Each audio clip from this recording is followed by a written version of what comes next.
L'appareil cardiovasculaire assure le transport du sang riche en dioxygène et en nutriments à travers tout le corps humain pour en alimenter les organes et les débarrasser de leurs déchets.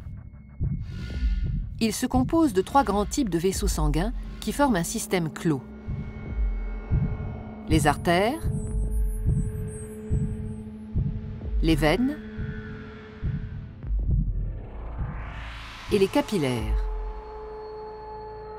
Ces 3 types de vaisseaux composent un ensemble de 100 000 km de long à travers tout le corps.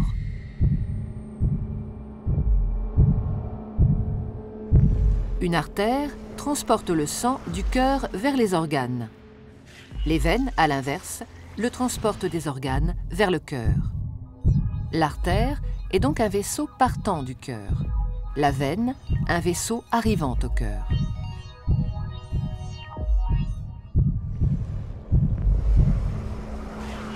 Tous les organes sont richement irrigués, c'est-à-dire qu'une multitude de petits vaisseaux sanguins les parcourent. Ce sont les capillaires.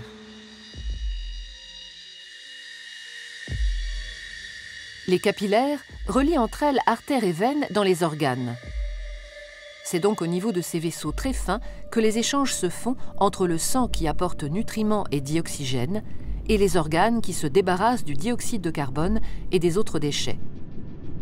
Plus un organe est actif, plus l'apport de sang et les échanges sont importants.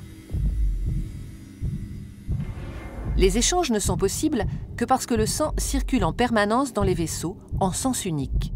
Il est mis en mouvement par le cœur qui fonctionne comme une pompe. Ce moteur de la circulation sanguine est un muscle creux et cloisonné. À chaque contraction, il propulse du sang dans les artères. Le cœur possède 4 cavités avec un côté droit et un côté gauche, composés chacun d'une oreillette et d'un ventricule.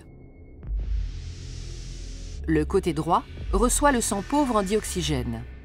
Le côté gauche, au contraire, le sang enrichi en dioxygène après son passage au niveau des poumons. Chaque contraction le propulse dans les artères. Au cours d'un battement normal du cœur, le sang pauvre en dioxygène, renvoyé par les organes, pénètre dans l'oreillette droite par la veine cave. La contraction de l'oreillette droite le fait passer dans le ventricule droit, qui, en se rétractant à son tour, l'expédie dans les poumons par l'artère pulmonaire. Après son passage dans les capillaires des alvéoles pulmonaires, le sang est enrichi en dioxygène et débarrassé de son dioxyde de carbone. Il revient alors dans l'oreillette gauche par les veines pulmonaires.